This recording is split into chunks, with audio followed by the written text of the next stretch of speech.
আসসালামু আলাইকুম। প্রতি বুধবারের মতো আজকে আমাদের সমাজসেবা থেকে আমাদের মিঠু স্যার আসছে এবং কি বয়স্ক বিধবা যাদের মোবাইলে টাকা জানা কিংবা টাকা পাইছে হয়তো প্রতারকরা হ্যাক করে নিছে তাদেরকে যারা আসে তাদেরকে একটু সেবা দিয়ে যাচ্ছে। তো স্যার এই যে বয়স্কর আবেদন যে আপনারা এই মাসের 15 তারিখ পর্যন্ত দিচ্ছেন সেটা আবার বাড়াইয়া দিচ্ছেন। না, এটা আমাদের প্রাথমিক অবস্থায় 15 তারিখ পর্যন্ত ছিল, কিন্তু তারপরে সরকার দেখছে যে আমাদের মাঝখানে একটু বিদ্যুতের সমস্যা আর সফটওয়্যার সমস্যা সব মিলে সরকারের একটা সিদ্ধান্ত যে এটা পরবর্তীতে আবার 31 তারিখ পর্যন্ত বর্ধিত দেওয়া আছে।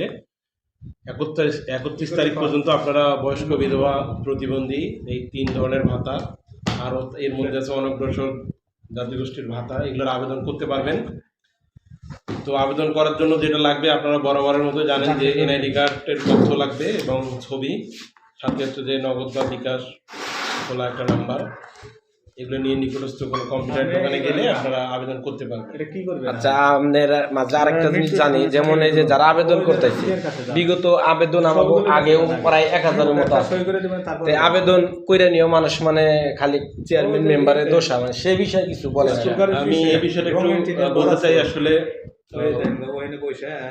অনেকে মনে করে যে আমি আবেদন করলাম, আবেদন করার পরেই মনে হয় আমি একটা ভাতা পাবো, কিন্তু আসলে বিষয়টা এরকম না। বিষয়টা হচ্ছে যে আমার ভাতাটা হয়ে গেছে, ওনারা এটার জন্য চেয়ারম্যানের কাছে যায়, পরিষদে আসে অথবা আমাদের উপজেলা সমাজসেবা অফিসে যায়, কিন্তু আসলে বিষয়টা একবারেই ভুল।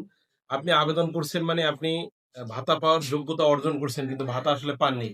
ভাতা পাইতে গেলে আপনাকে যেটা করে বা করার লাগে সেটা হচ্ছে যে আমাদের তো বরাদ্দ আসলে সরকার থেকে মানে নির্দিষ্ট করে দেওয়া থাকে, যার ফলে 1000 মানুষ যদি আমার গতবারের আবেদনকারী থাকে, এবার মিনিমাম 1000 হবে।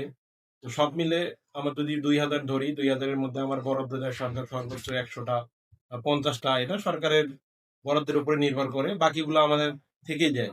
তো এই জন্য আবেদন করা মানেই যে আপনি ভাতা পাবেন এটার কিন্তু নিশ্চয়তা বহন করে না আবেদন কমিটা।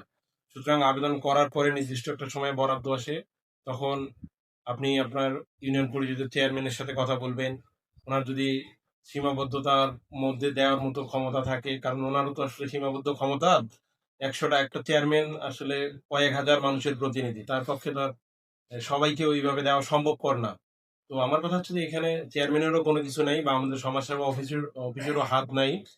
আমাদের সরকার যা নির্দেশনা দেয়, যতটুকু বরাদ্দ থাকে আমরা ততটুকুই ফুলফিল করি, এর বাইরে আসলে সবাইকে দেওয়া আমাদের পক্ষে সম্ভবপর নয়। বিষয়টা আসলে এতটুকুই।